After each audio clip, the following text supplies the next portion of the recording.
चलिए सीधा लेकर चलते हैं विधानसभा की कार्रवाई जारी।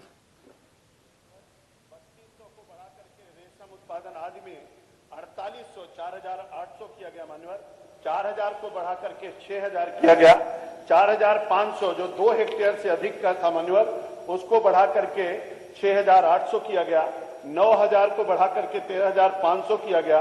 इस तरीके से मान्यवर सब चीजों को बढ़ाया गया और जो 50% था उसको घटा के 33% किया गया। इसके लिए मैं भारत सरकार आदरणीय प्रधानमंत्री जी का अभिनंदन और उनको बधाई देना चाहता हूं। और इस नियम के तहत जितने लोगों का भी फसल का नुकसान हुआ था, संपूर्ण भुगतान अब तक किया जा चुका है, कोई शेष नहीं। माननीय अध्यक्ष जी, आपकी अनुमति से माननीय मंत्री से इसी से संबंधित एक सवाल का उत्तर चाहता हूं। क्या माननीय मंत्री जी, जो ओलावृष्टि से जो नुकसान हुए हैं, उसके अलावे किसान के कुछ ऐसे भी नुकसान होते हैं, जैसे कोई नहर जा रही है, अचानक नहर टूट गई और नहर टूट करके वो किसान की पूरी फसल पूरी तरह से बर्बाद हो जाती है, तो क्या ऐसे भी किसानों का जो नुकसान हुआ है इसमें वो कवर आते हैं? अगर कवर होते हैं, उनकी भी फसल ही नुकसान हुआ, क्योंकि इसलिए कि इसमें लिखा हुआ है आपके उत्तर में कि ओलावृष्टि एवं अन्य आपदाओं से हुई। तो आपदा मतलब तो बाढ़ हो गई या अन्य हो गया, लेकिन ये भी एक किसान के लिए अचानक ये आपदा आती है, एक्सीडेंटल। वो एक तरह से वो कई जगहों पे ऐसा हुआ है कि पूरे मैंने सैकड़ों बीघा जो है फसल पूरी तरह से पानी में डूब जाती है। नहर को बंद होते होते उनका काफी नुकसान हो जाया करता है। तो क्या ऐसे भी मैंने किसानों का समायोजन इस आपदा जो निधि है उसमें माननीय मंत्री जी करने में विचार करेंगे?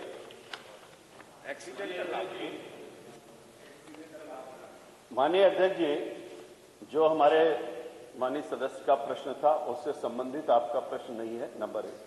नंबर 2, आपने कहा कि अन्य से जो प्रश्न पूरी तरीके से अगर माननीय अध्यक्ष जी आपके समक्ष होगा, अगर आप उसको देखेंगे तो उससे संबंधित आपका प्रश्न नहीं है। लेकिन फिर भी आपने कहा है, इसलिए बड़े सम्मान के साथ अगर आप कहेंगे तो मैं पूरी बुकलेट पढ़ के इनको सुनाऊं और इसको बताऊं कि भारत सरकार ने किन किन व्यवस्थाओं में क्या क्या व्यवस्था किया है, राज्य आपदा निधि के तहत कहां कहां सहायता दी जा सकती है, इसका पूरा प्राविधान इसमें किया गया है। अगर आपकी अनुमति हो तो मैं पढ़ के सुनाऊं, वैसे इससे रिलेटेड प्रश्न नहीं है।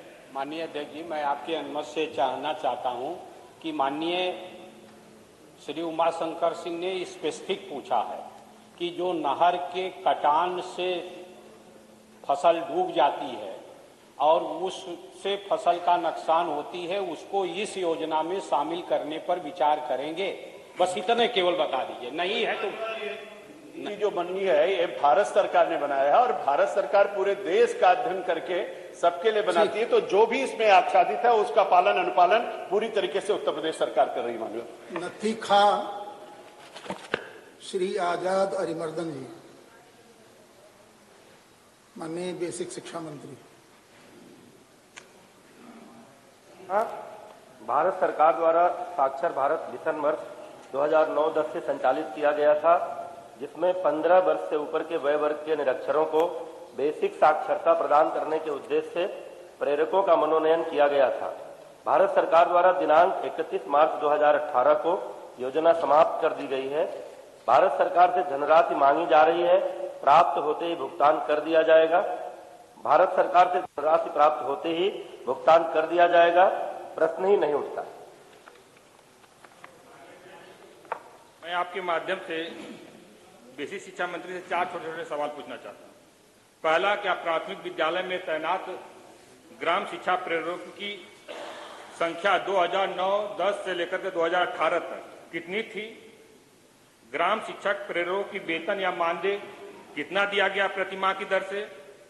शिक्षा प्रेरकों की 2009 से 18 तक अर्थात 10 वर्ष तक कितनी धनराशि दी गई, कितनी धनराशि अवशेष रह गई?